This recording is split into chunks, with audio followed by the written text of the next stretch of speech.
Hola y bienvenidos de nuevo a la pizarra digital. En la clase número 3 estudiaremos el concepto de nodo, el concepto de malla y finalmente estudiaremos las leyes de Kirchhoff, que por supuesto serán la base para el desarrollo de los circuitos eléctricos.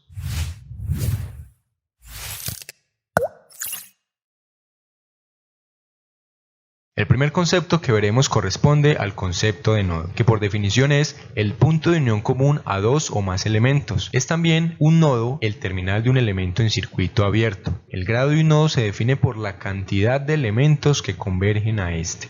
Para efectos prácticos supongamos un circuito arbitrario, para el que nos es indiferente la naturaleza de los elementos conectados, puesto que el principal interés es identificar los nodos de esta red. Aunque hablamos de que el nodo es un punto, su comprensión no puede reducirse solo a eso, porque es un error muy frecuente creer que la intersección entre las líneas representa un nodo. Es un error frecuente y muy recurrente creer que esta línea horizontal intersectada con esta línea vertical representa un nodo, un punto, cuando en realidad, muy por el contrario, un nodo es toda esa extensión de cable, de conductor o de línea, como quieras llamárseles, que nos permiten interconectar varios elementos entre sí. Para ejemplificar un poco este concepto, lo que haremos será identificar en este circuito la cantidad de nodos y el grado del nodo, que depende estrictamente de la cantidad de elementos que convergen a este. Tenemos en este primer extremo un nodo que llamaremos nodo número 1. Es un nodo de grado 2 dado que convergen dos elementos. Tenemos en la parte central un nodo que llamaremos nodo número 2 al que convergen tres elementos, por lo tanto este nodo es un nodo de grado 3. Tenemos un tercer nodo que por supuesto llamaremos nodo número 3, es un nodo de grado 2 dado que convergen estos dos elementos. Tenemos en la parte inferior un nodo que podemos llamarlo nodo número 4, es un nodo de grado 2 porque también convergen dos elementos. En este extremo tenemos otro nodo al que convergen dos elementos, lo llamaremos nodo número 5 y recordemos que el terminal de un elemento en circuito abierto también representa un nodo, por lo tanto este será un nodo llamado número 6 y es un nodo de grado 1 porque solamente converge un elemento. Finalmente tenemos este nodo del que hablamos al inicio, que es toda una prolongación de cable que nos permite interconectar varios elementos entre sí. Este nodo es un nodo de grado 7 y lo llamaremos nodo número 7. Ya tenemos identificados los nodos para este circuito. Es muy importante que tengamos en cuenta que un nodo no solo es un punto, sino que representa toda esa extensión de cable, de conductor o de línea que nos permite interconectar elementos entre sí y que también es el terminal de un elemento que está conectado en circuito abierto. El siguiente concepto que estudiaremos corresponde al concepto de anillo, que básicamente es la trayectoria cerrada conformada por elementos de circuito. Nuevamente supondremos una red arbitraria para la que nos es indiferente la naturaleza de los elementos conectados e identificaremos algunos anillos para esta red. El primero que podemos identificar es esta trayectoria cerrada conformada por estos cuatro elementos, que corresponde al anillo número 1. Tenemos otra trayectoria conformada por estos elementos, que sería el anillo número 2. Tenemos un tercer anillo conformado por estos cuatro elementos, tenemos un cuarto anillo conformado por también cuatro elementos, un quinto anillo conformado por 8 elementos, un sexto anillo conformado por estos 6 elementos. Esto de aquí también corresponde a un anillo dado que es una trayectoria cerrada y también tenemos por acá una trayectoria cerrada que corresponde a un anillo. Básicamente un anillo es toda esa trayectoria cerrada que está conformada por elementos de circuito. Ahora veremos el concepto de malla, que por definición es una trayectoria cerrada conformada por elementos de circuito, pero con la excepción de que la malla no contiene elementos en su interior. Por lo tanto, para este circuito existen solo 4 mallas que identificaremos a continuación. La primera malla corresponde a esta trayectoria cerrada, que por supuesto no contiene elementos en su interior. Una segunda malla corresponde a esta trayectoria cerrada, que tampoco contiene elementos en su interior. Una tercera malla es esta de acá, que no contiene elementos en su interior. Finalmente, la cuarta malla de este circuito o de esta topología corresponde a esta trayectoria cerrada, que no sería una malla. Una malla no sería esta trayectoria dado que contiene dos elementos en su interior. Esto sería un anillo. Hay una relación entre lo que es un anillo y una malla, y es que no todo anillo es una malla, pero sí toda malla corresponde a un anillo. Finalmente estudiaremos en la clase número 3 las bien conocidas leyes de Kirchhoff. La primera de ellas corresponde a la ley de corrientes, o también conocida como la primera ley de Kirchhoff, la cual establece que la suma algebraica de las corrientes que entran y salen de un nodo es igual a 0 para todo t, es decir, que en todo instante de tiempo la suma de las corrientes que entran a un nodo será igual a la suma de todas las corrientes que salen del mismo nodo. Esto implica que en el nodo no se acumula corriente, o lo que es lo mismo, no se acumula carga eléctrica. Y la segunda ley de Kirchhoff o ley de voltajes establece la suma algebraica de los voltajes alrededor de un anillo, es decir, una trayectoria cerrada es igual a 0 para todo instante de tiempo t.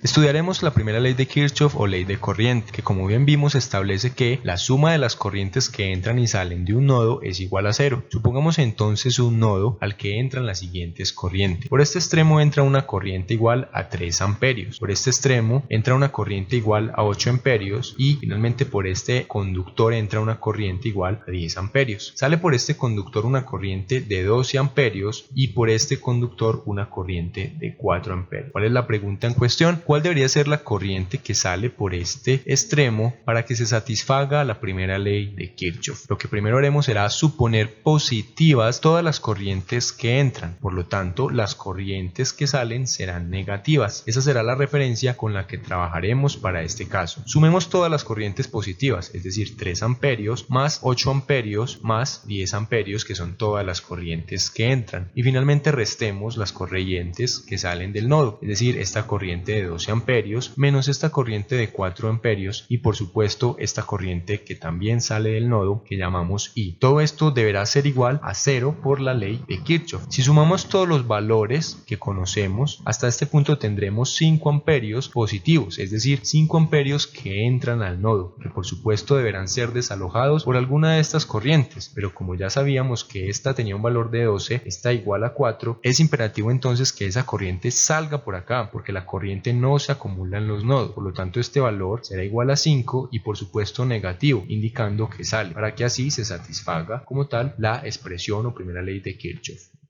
Ahora lo importante es entender por qué se satisface la primera ley de Kirchhoff. Lo primero que debemos recordar es que la corriente depende estrictamente de la carga eléctrica, que como bien sabemos la carga eléctrica tiene asociada una naturaleza, puede ser positiva o negativa, y muy importante, tiene asociada una masa. Si suponemos un conductor de un gran calibre, es decir de un grueso considerable, al que se le suelda en terminales 3 conductores de menor calibre, es decir de un diámetro menor, y adicionalmente circula una corriente, esa corriente que circula por el primer conductor deberá ser desalojada por el resto de conductores, porque por supuesto satisfacen la primera ley de Kirchhoff, es decir, la corriente no se acumula y muy por el contrario pasa a través de los otros conductores y finalmente continúa su recorrido. ¿Qué pasa si por el contrario no se satisface la primera ley de Kirchhoff? Es decir, toda la corriente que entra a ese nodo no es desalojada, solo la mitad es desalojada por el resto de conductores y la otra mitad queda almacenada en el conductor, y así sucesivamente empiezan a almacenarse cargas de tal forma que empieza a acumularse carga en el primer conductor. Esto implica que para poder alojar la carga el conductor deba expandir, y esto es un comportamiento atípico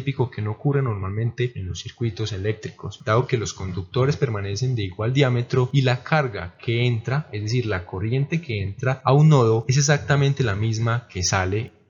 En segunda instancia, estudiaremos la segunda ley de Kirchhoff o ley de voltaje. Establece que la sumatoria de voltajes a lo largo de una trayectoria cerrada es igual a 0 para todo instante de tiempo. Supongamos un circuito eléctrico en el que tenemos conectados una fuente constante con valor igual a 12 voltios y en serie a esta tenemos conectados 3 resistencias con los siguientes valores, todos con valor de 2 ohmios. Dado que las resistencias tienen el mismo valor, el voltaje de la fuente se va a distribuir de manera homogénea en estas resistencias, es decir 4 voltios para la primera resistencia, 4 voltios para la segunda resistencia y finalmente 4 voltios para la tercera resistencia. Si suponemos positivos los voltajes que van de menos a más y negativos los voltajes que van de más a menos, tendremos la siguiente expresión: 12 voltios positivos menos el voltaje de la resistencia 1 menos el voltaje de la resistencia 2 y finalmente menos el voltaje en la resistencia 3 deberán ser igual a 0 dada la segunda ley de Kirchhoff, que implica que la sumatoria de voltajes, tanto los que aportan como los que consumen, van a ser igual a 0. Si reemplazamos 12 voltios menos el voltaje en la resistencia, que es igual a 4, menos el voltaje en la resistencia 2, que es igual también a 4 voltios, y finalmente menos el voltaje en la resistencia 3, que es igual a 4 voltios, tenemos que esta expresión se satisface. Pero esto es debido a ¿qué? Lo veremos a continuación.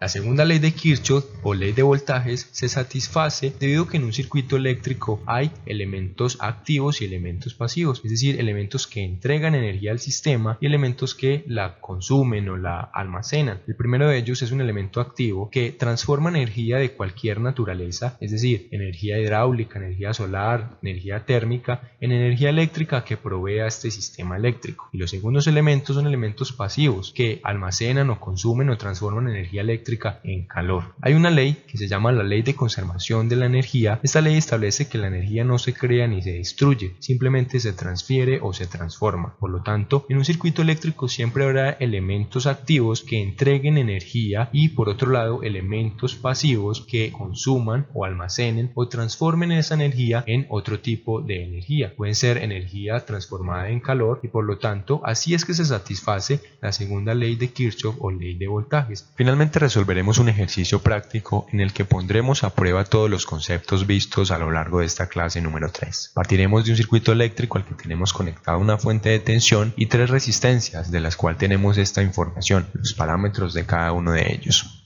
Se nos pide calcular y determinar el número de nodos y el grado de cada uno de ellos, identificar las mallas y los anillos de esta topología y calcular los valores de las corrientes que circulan a través de las resistencias. Lo primero que haremos será entonces identificar los nodos que hay en este circuito. Un primer nodo en la parte superior al que convergen estos dos elementos, por lo tanto de grado número 2. Un segundo nodo en la parte central al que convergen estos 3 elementos, por lo tanto será de grado número 3. Finalmente esta extensión de cable que permite interconectar la resistencia 2, la resistencia 3 y el voltaje o la fuente de tensión será nuestro nodo número 3 y tendrá un grado igual a 3. Lo segundo es identificar las mallas y anillos de la topología. Recordemos que una malla es una trayectoria cerrada que no incluye elementos en su interior, por lo tanto tenemos esta primera trayectoria acotada por estos 3 elementos que corresponde a nuestra primer malla. Esta segunda trayectoria cerrada acotada por estos 2 elementos que corresponderá a nuestra segunda malla. Con relación a los anillos, recordemos que son trayectorias cerradas que pueden o no incluir elementos en su interior. Por lo tanto, esta trayectoria cerrada será nuestro primer anillo, esta segunda trayectoria será nuestro segundo anillo y toda la trayectoria externa conformada por estos 3 elementos será nuestro tercer anillo. Finalmente, calcularemos las corrientes que circulan a través de la resistencia y lo haremos haciendo uso de la primera y segunda ley de Kirchhoff, que básicamente nos permiten encontrar ecuaciones linealmente independientes entre sí que nos permiten básicamente relacionar las dos variables de interés en la teoría de circuitos, que es la corriente eléctrica y el voltaje. Lo primero que haremos será aplicar la segunda ley de Kirchhoff, que establece que la sumatoria de voltajes en una trayectoria cerrada es igual a 0. Haremos la sumatoria en esta primera trayectoria. Lo primero que haremos será definir un sentido en el que el voltaje sea positivo, es decir, podría ir positivo de menos a más o decir que es positivo de más a menos. Haremos esta trayectoria en este sentido y supondremos que es positivo cuando vaya de menos a más. Por lo tanto, tendremos más el voltaje de la fuente de tensión, que es igual a 10 voltios. De más a menos es negativo, menos el voltaje en la resistencia 1. Y de más a menos nuevamente es negativo, menos el voltaje en la resistencia número 3. Y esto será, por supuesto, igual a 0. Recordemos de la clase número 1 la ecuación primitiva para las resistencias, los voltajes con relación a las corrientes. Vamos a reescribir estos voltajes en función de las corrientes. Lo primero es 10 voltios, por supuesto, menos el voltaje en la resistencia 1, que es R veces la corriente que lo atraviesa, pero el valor de R es igual a un ohmio, por lo tanto será solo la corriente en la resistencia número 1, menos el voltaje en la resistencia 3, que es R veces la corriente que lo atraviesa. R es nuevamente 1, por lo tanto será solo la corriente IR3 igual a 0 voltios. Y esta de acá será nuestra primera ecuación linealmente independiente. Tendremos, por lo tanto, que calcular una segunda ecuación, aplicando la segunda ley de Kirchhoff a esta trayectoria cerrada. Nuevamente, de menos a más será positivo, por lo tanto el voltaje en la resistencia 3, de más a menos negativo, menos el voltaje en la resistencia 2 igual a 0. Nuevamente reemplazamos utilizando la ley de Ohm en esta expresión. El voltaje en la resistencia 3 será R veces la corriente que lo atraviesa, pero R de 3 es igual a un ohmio, por lo tanto será solamente la corriente que lo atraviesa, menos el voltaje en la resistencia 2, que nuevamente la resistencia tiene un valor de un ohmio, por lo tanto será la corriente en 2 igual a 0 voltios. Y esta de aquí será nuestra segunda ecuación. Si vemos, tenemos dos ecuaciones, pero tenemos relacionada una incógnita de la corriente en la resistencia 1, una corriente en la resistencia 3 y una corriente en la resistencia 2. Por lo tanto, no hay forma de resolver este sistema de ecuaciones, por lo que es necesario entonces relacionar una tercera ecuación aplicando la primera ley de Kirchhoff a este nodo en concreto, en el que convergen estas tres resistencias para poder relacionar sus corrientes. Recordemos que en un elemento pasivo la corriente viaja del terminal de mayor potencial al de menor, y supondremos en este caso que cuando la corriente entre al nodo será positiva y cuando salga de este será negativa. Por lo tanto, la corriente IR1 que entra al nodo menos la corriente 2 que sale del nodo menos también la corriente 3 que sale del nodo igual a 0. Y esta de aquí será nuestra tercera ecuación. Tendremos tres ecuaciones con tres incógnitas y será posible entonces desarrollar y encontrar la solución a este sistema de ecuaciones. Lo que haremos será relacionar la corriente IR1 de T en función de estas dos corrientes, es decir, despejando IR1 de T, y tendremos lo siguiente, que IR1 es igual a la corriente de la resistencia 2 más la corriente de la resistencia 3. Y esto puede verse acá en el circuito, que la corriente de este elemento más la corriente de este elemento darán origen a la corriente en la resistencia número 1. Por lo tanto, lo que haremos será reemplazar esta ecuación que obtuvimos aplicando la primera ley de Kirchhoff en la primera ecuación. Tenemos entonces 10 menos la corriente IR1, que es la sumatoria de estas dos corrientes, menos la sumatoria de la corriente 2 más la corriente número 3. Seguimos con la expresión que dice menos la corriente 3 menos la corriente 3 igual a 0. Si simplificamos y despejamos de acá, en el lado derecho ubicamos todas las excitaciones o voltajes o fuentes de tensión, y en el lado izquierdo todas las incógnitas. Tenemos que la corriente IR2 más 2 veces la corriente IR3 será igual a 10 voltios. Y finalmente escribiremos esta ecuación de tal forma que en el lado izquierdo tenemos menos la corriente en la resistencia 2 más corriente en la resistencia número 3 igual a 0 voltios. Lo que haremos entonces para simplificar será sumar esta expresión de arriba con la expresión de abajo, y así simplificaremos la corriente en la resistencia 2. Por lo tanto, tendremos que 3 veces, dada la suma 2 IR3 más IR3, 3 veces la corriente en la resistencia 3 será igual a 10 más 0, por supuesto 10. Y de aquí podemos obtener la corriente en la resistencia 3, que será igual a 10 tercios de ampere. Podemos ver también en la ecuación número 2, si despejamos IR2, que la corriente IR3 es exactamente la corriente IR2. Y recordemos de la última ecuación que calculamos con la primera ley de Kirchhoff, que la suma de las dos corrientes I2 y 3 corresponden a la corriente en la resistencia número 1. Por lo tanto, esa corriente tendrá un valor de 20 tercios de amperio. Y estaría entonces, por lo tanto, calculado todas las corrientes en estos elementos resistivos. Hemos llegado ya al final del video. Si te gustó esta clase, recuerda darle like y suscribirte a nuestro canal, y en el buzón de comentarios dejar todas las sugerencias y dudas que tengas.